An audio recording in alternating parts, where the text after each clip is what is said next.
guys, welcome back. Before we jump into the storytime video, I just wanted to show you guys my bullet journal that I was supposed to finish last week but didn't really get a chance to. So I went ahead and finished it over the weekend and worked on it. The last page that we left off on was the video idea page, and the reason why it's still kind of blank is because I still don't have the WRX back.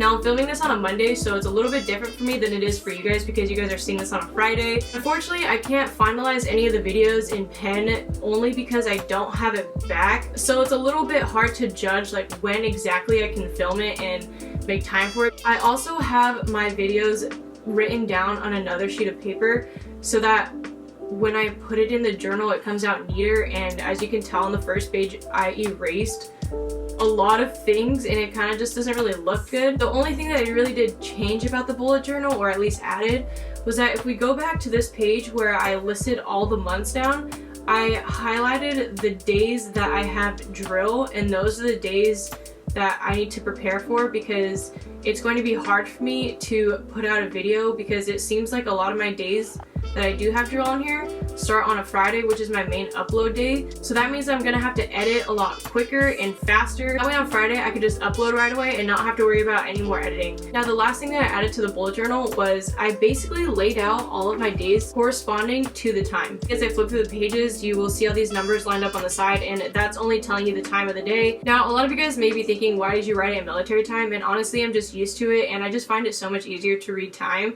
It's also pretty funny too because when people ask for the time and they grab my phone or they look at my watch, it's also put in military time, and it's just funny watching people getting frustrated over it, and I'm like, all you have to do is just subtract 12. It's basically the same all the way until June, so I only did the first 6 months, and that's only because I'm not quite sure if this is exactly going to work out for me, and I don't know if I really do like this layout. You guys probably realize that only Tuesdays and Thursdays are highlighted, and that's only because that is when I have school and I will have to work longer hours, especially with editing. Saturday and Sunday do not have the time layout, and that's because I want to make sure that I use the time to just relax from school, focus on myself, do the things that I want to do, go out, have fun, hang out with friends, hang out with family, and all that good stuff. If you're new, welcome to my channel. My name is CJ. If you're already not subscribed to my channel, do me a favor and hit that button down below to join the journey of me building my WRX and of course becoming a part of the family. Also, don't forget to follow me at Rex and CJ and hit that notification bell so that way you guys can get updates of when I do upload another video. Jumping straight into the video, this is the full behind the scenes stories of what happened to the WRX. If you watched my previous video, New Year, New Channel, then I briefly went over what happened to the WRX. If you want to know how it got into an accident, then I would recommend watching that video first so I don't have to repeat myself, and then come back here to watch the rest of it. Previously, you know that someone backed into my car while I was in class. Now I finally get to fill you in on all the bullshit that I had to go through in order to get my car back. But as of now, grab a drink, coffee, snack, popcorn, whatever it is, and just sit down and enjoy the video. After the guy got out of class, I contacted him around 9 p.m. because he said he had class all day. So I went ahead and contacted him and I asked if we could trade information. And the first thing that he told me was that he wanted to do under the table and not go through insurance because, of course, obviously if you file through insurance, your insurance goes up. So he wanted to avoid that and he wanted to pay under the table, and I was like, no. Plus, if he did wanted to pay under the table, he would have to pay thousands of dollars anyways because the paint is super expensive because you'd have to repaint the quarter panel and the bumper, and on top of that he would have to pay for all the decals and the wrap material, etc. So I was like, hey dude, like, if you pay under the table, you're gonna be paying thousands of dollars. I'd rather have you go through insurance. I know it's gonna suck because your insurance is gonna go up and you're gonna have to pay more, but you're gonna be safer on that side than having to pay thousands of dollars. Also, keep in mind that this guy's insurance is a 1.4 star rated insurance company. That'll show later towards the end of the video, but in the beginning it doesn't really show, but just keep it in mind throughout the entire story. Because it happened on a Thursday, I didn't contact the insurance until Monday, and when I contacted them, they said, okay, well, you're gonna have to send pictures and you're gonna have to download this app. You're gonna have to take pictures of the current car, so you can't use pictures of how the car looked the day of the accident. I went ahead and downloaded the app, took pictures of the car, and then I sent it to the insurance company. After, when I was finished uploading the pictures to the app that is like connected to the insurance company, I was told that I had to wait in a queue for my pictures to be like under review or something like that. Now, usually when you get in an accident or something and you're dealing with insurance, there's somebody that jumps on the case right away and helps you, and they give you all the services that you need, they get you the supplement, and they just do everything in like 2 weeks, right? Well, this wasn't the case. I had to wait in a queue. I never heard of anybody having to wait in line for insurance, ever. I don't know if this is like a regular thing or a normal thing, but if it's common to wait in line for insurance, then I don't know what planet I'm living on, because I've never had to wait for insurance. Long story short, it took them about 2 weeks to get back to me when they reviewed my pictures. The day of the accident was October 31st, and I didn't contact the insurance company on Monday, so that was the beginning of November.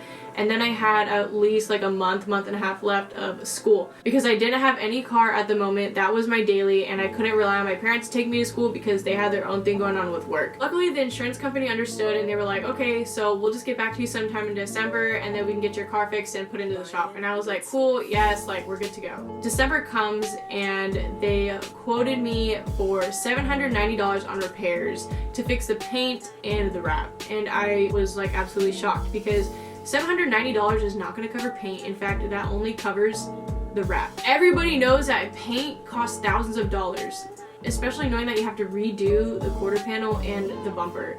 So $790 was like totally unrealistic. Anyways, of course, like when you take it to the body shop and stuff like that and they deal with the insurance, they're gonna have to send a supplement obviously for more money because $790 is not gonna cut both paint and wrap. If something with my camera changed, like the lighting or the positioning or something like that, my camera died and I had to charge it again, and it's 2 p.m. now, so let's go ahead and continue the video. In the same conversation, the guy started referring me to different body shops in the area, and I was basically like, no, I don't want to go to any of those because there's a shop already that knows how to do World Rally Blue paint. After I told him that, he just kept saying like, oh, well, what about this body shop, or what about this one or this one? And I was like, no, I already have a body shop because I'm very picky about paint. But just a quick FYI for you guys, I'm gonna get my car fully repainted later down the road. So me and the guy that's handling the case, we just kept going back and forth in circles and just arguing about like, I want to go to this body shop because I want this specific paint because nobody else can do this paint. And then he just kept going on and on and on about referring different body shops. I was like, dude, okay, you know what, I've had it with you. Like, if you won't let me take it to the body shop that I want to go to and me be 100% satisfied with the work and the paint job, just send the money to my house. I'm gonna go take it to the shop that I want to take it to instead of you referring me, and then that way you guys can just deal with it yourself because I'm sick and tired of arguing with you. After I said that, he was like, well, why don't we just send the money to the body shop that you just want to take it to? And I was like, I just said that. He finally lets me go to the body shop, right? So I go ahead and I give him the name of the shop, and then he's just asking for the contact information, so basically the phone number, the address, and their email. And I was like, okay, well, I don't have that right now, but let me get back to you and I'll call you back with the information, that way you have it all together. He's like, no, it's okay, I'll just put you on hold. And I was like, okay, cool. So I'm going on Google and I'm finding the place, right? And I'm trying to get their contact information so that way I can give it to the insurance, so that way only they can deal with it and I don't have to be in the middle of anything anymore. So, you know how like they put you on hold and like the music is playing? That weird like elevator music, whatever. So I was just about done gathering all the information and stuff to give to the guy. And so I'm just kind of waiting for him to be like, oh, hey, like, you know, are you still there? Like, did you get the information? And so I was just waiting, and then all of a sudden it just goes like blank. Like the music just stops playing. So just like, hello? Hello? And all of a sudden I saw that the call has ended. Turns out, I guess, like the phone number that I gave him, because I guess he tried to call them, was the wrong phone number. So then he put me on hold again, same thing happened, ended the call, and then I called again, and second or third time I called, straight to voicemail, whatever, and I was like, huh, like that's weird. So I called again, same thing, and then so I called again, and I was like, okay, well, he has like his manager's phone number on there, so like if he doesn't answer, we call the manager and she can help or whatever. I left him a voicemail and I called the manager, and the manager didn't even answer, and I was like, oh, like you have to be kidding me. I called the manager again, still no answer, and then I called her one more time and then left her a voicemail about the situation. So I didn't call the rest of the day, and then I waited till the next day, and I was like, okay, like maybe they're just busy, no one really called. And then the next day I was like, okay, I'm gonna wait one more day, still didn't call. And then the third day I was like, okay, like that's it, like I'm calling back. I called back, still no freaking answer, and I was like, oh my god. By this time it's like Friday, and I waited until 2, and then I was like, okay, like I'm gonna call it one more time.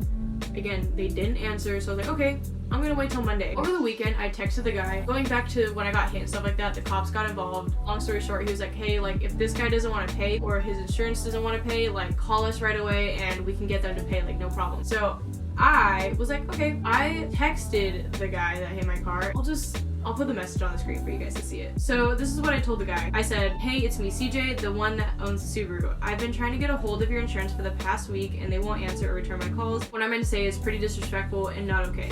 I've tried calling the guy running the case and his manager and left many voicemails and nothing. I have a show on Saturday and if I don't hear anything by the insurance by tomorrow, by 5, then we have to figure out a way to get a hold of them. If I get no response from anyone, I have to get in contact with the campus police and that's the last thing I want to do. So after I sent him that message over the weekend, literally on Monday, an hour after they had already opened, they called me back and was like, oh, like, we're so sorry, we didn't get any of your messages and voicemails, and like my manager didn't get any of the calls. And I was like, dude, literally, like, how does your phone like not ring, and how do you not get any voicemails? How do you not get any notifications? Like, obviously people are calling you all day, so how do you not get mine, you know? Finally, the insurance company was able to get my car into the body shop that I wanted to get it to, and I turned my car in on December 9th. Now I know, like, if we backtrack a little bit, I know I said that like December 15th was the last day of school and I had my car until then. I messed up. It's December 9th is when I turned it in. That week of class, like, I didn't even bother to go because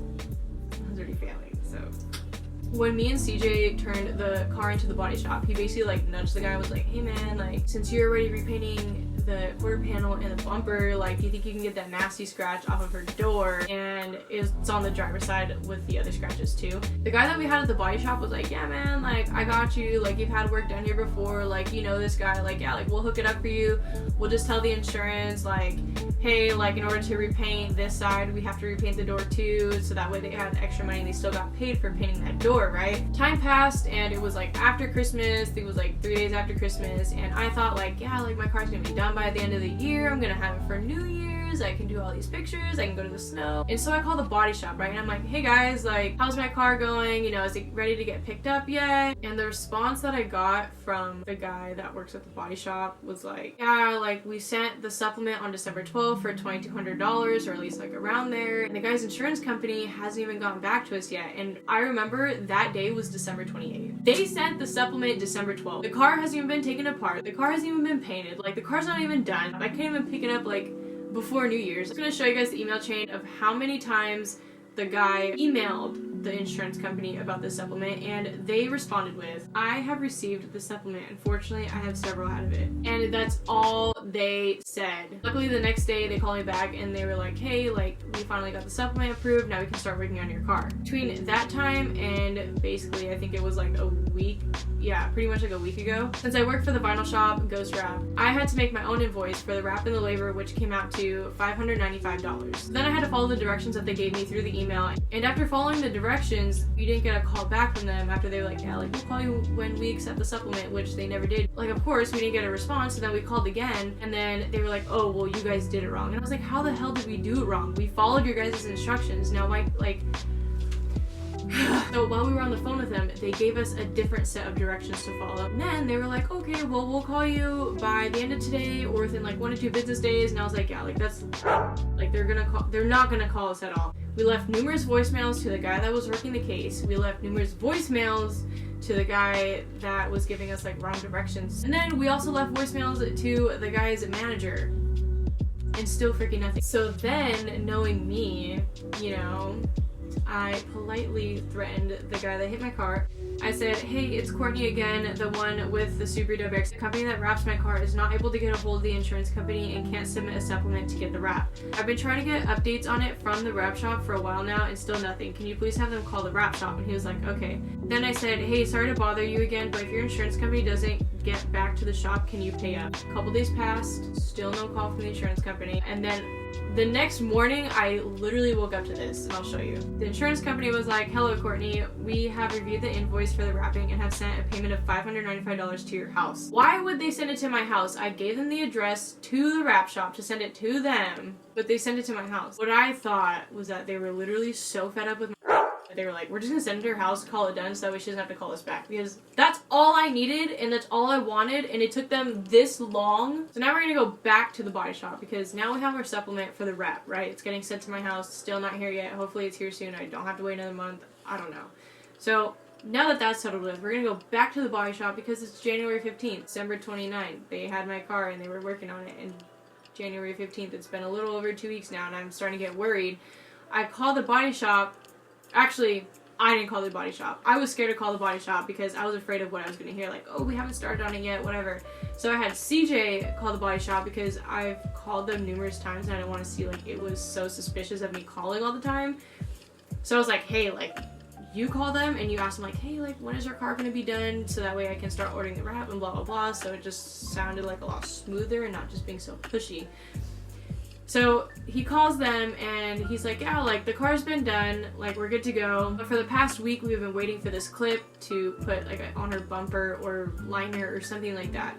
So they've been waiting for this clip for a week, right? And he was like, okay, cool, so I'm gonna go ahead and get started on that.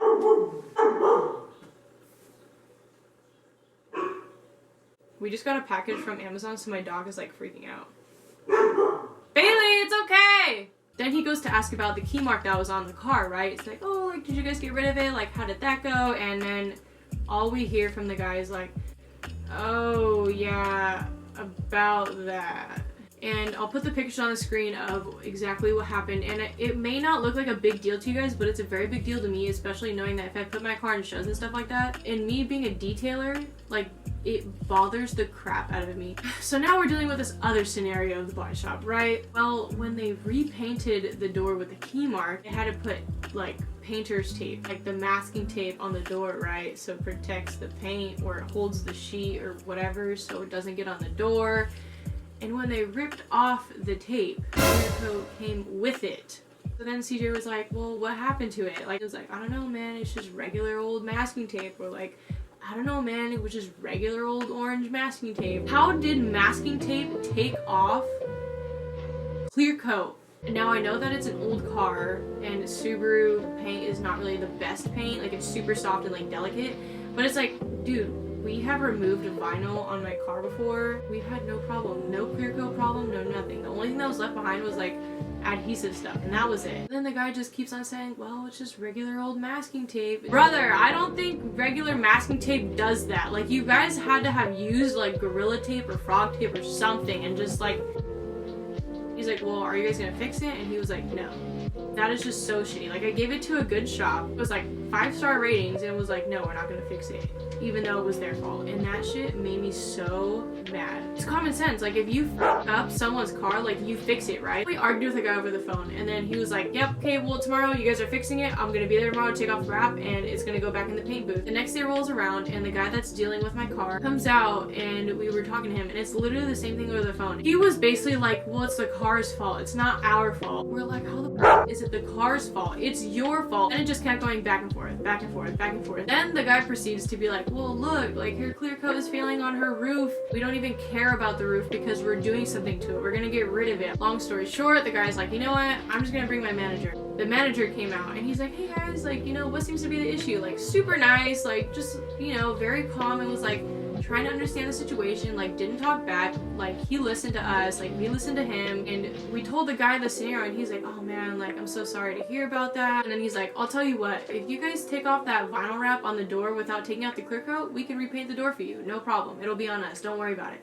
And we were like, you see, like, why couldn't the other guy say that before? Like, I don't know why he made it such a big issue. It was a total success. The guy took care of it. I should be getting it back this week. I know the video is getting uploaded on Friday, so I'm hoping, fingers crossed, to get the car back. But anyways, that was the whole story. If you guys have had similar experiences to that, let me know down below because I'd love to hear that. If you guys watched my last video, then you guys know that today I'll be revealing my 10K giveaway prize.